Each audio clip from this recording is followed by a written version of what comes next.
Bom, pessoal, me pediram um vídeo a respeito do Museu Nacional na Quinta da Boa Vista, no Rio de Janeiro, sobre um incêndio que ocorreu lá, desastroso.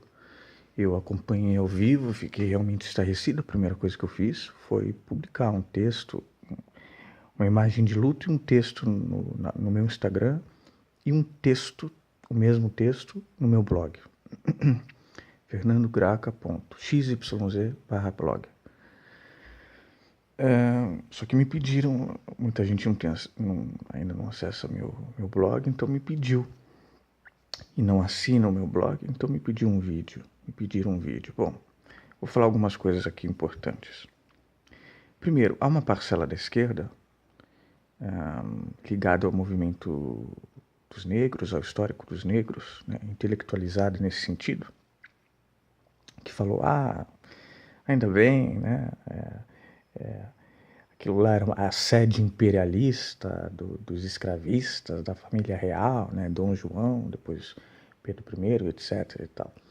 Então, ainda bem que caiu e tal. Há uma parcela que pensa assim, com argumentos muito pertinentes, inclusive. Né? Só que a questão aqui sobre o incêndio é muito maior do que isso. Né? É muito maior, porque não atinge só este museu, atinge outros museus, e não só atinge os museus. Tem a ver com a própria educação, com a própria cultura, com a própria ciência e tecnologia do país. Né? Porque tudo isso tem a ver com a PEC dos gastos, né? A PEC, o congelamento de 20 anos, e tem a ver com o golpeachment a partir de 2016. Eu separei um gráfico para me aprofundar mais sobre este tema. Antes, entre as últimas notícias, tem isso aqui que já comprova completamente o desgoverno, né, do MDB com o PSDB. Né? Quer dizer, o responsável pelo Sistema Nacional de Museus deixou o cargo sexta, né? Isso está na política, no caderno de política do Estadão. Quer dizer, justo no momento em que o Museu Nacional no Rio de Janeiro pega fogo, a presidência do Instituto Brasileiro de Museus, o IBRAM, está acéfala, né? E aqui ele está do lado do ministro da Cultura também, que, quer dizer, foi uma troca de cargos e vários abandonando o barco. E aqui fotos do fogo. Bom, a questão é muito maior do que essa, né? Do que falar em imperialismo e tal. E as pessoas, esses setores também dizem assim, mas tinha acervos aborígenes, não só itens de 200 anos atrás, quando o museu foi inaugurado. Tinha, inclusive, o Dinoprata, né? O primeiro dinossauro brasileiro montado inteiro, tem fotos que vocês podem procurar, uma coisa maravilhosa.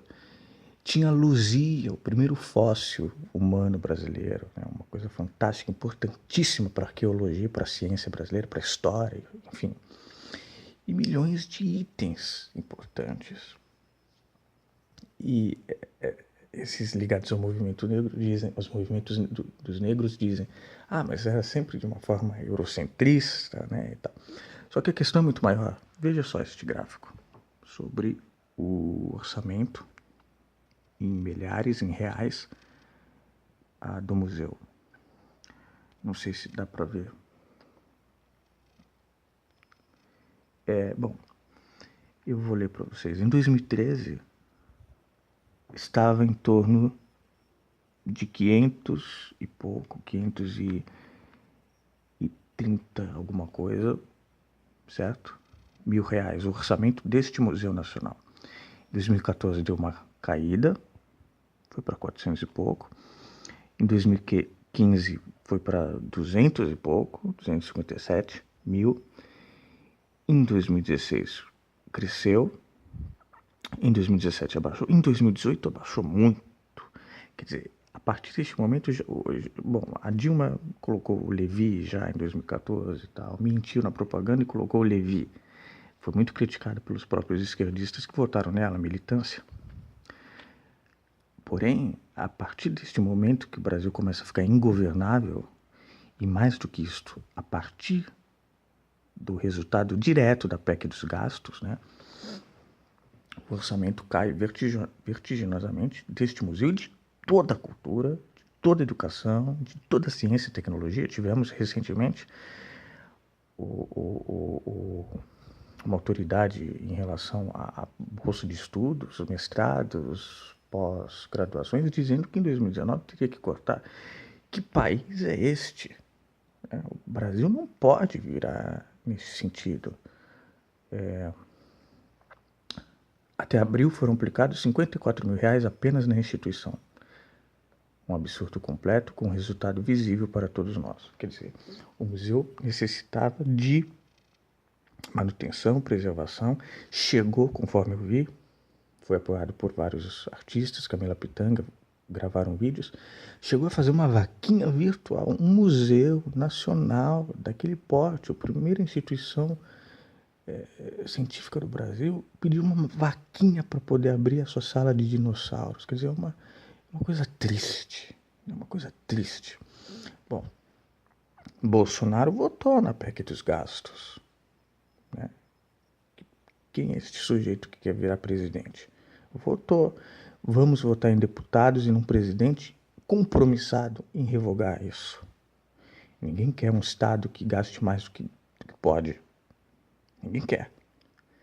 Mas é o que Ciro Gomes diz, quer dizer, a cada ano nascem milhares de brasileiros. Como é que você vai enxugar o gasto com essa política de austeridade neoliberaloide, sendo que o orçamento público brasileiro, conforme a audiência da dívida pública deixa claro, e mesmo quem duvida dela pode procurar por outros meios, nós sabemos que grande parte do orçamento público vai para banco, vai para as oligarquias, para o baronato, para a plutocracia, para as oligarquias. E menos da metade, provavelmente, vai para ciência, educação, tecnologia, saúde. Quer dizer, isso tem que acabar. Isso tem que acabar. E o incêndio deste museu é um símbolo disso. Quer dizer, o museu tinha pedido para o BNDES, se eu não me engano, conforme eu vi notícias, já tinha algum dinheiro que iria entrar para essa manutenção, né? E provavelmente o que ele precisava dessa manutenção não dá nem um salário anual de um juiz do Supremo ou de um assistente de deputado federal. Quer dizer, é uma coisa, é um descaso mesmo. Qualquer coisa que tenha acontecido em relação a esse incêndio, carga elétrica, algum acidente e tal, não justifica toda a política de austeridade por trás disso.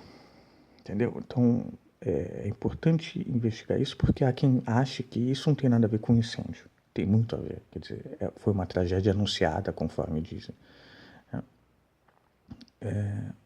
Bom, acho que eu disse tudo que eu precisava dizer, que eu escrevi no meu blog fernandograca.xyz/blog.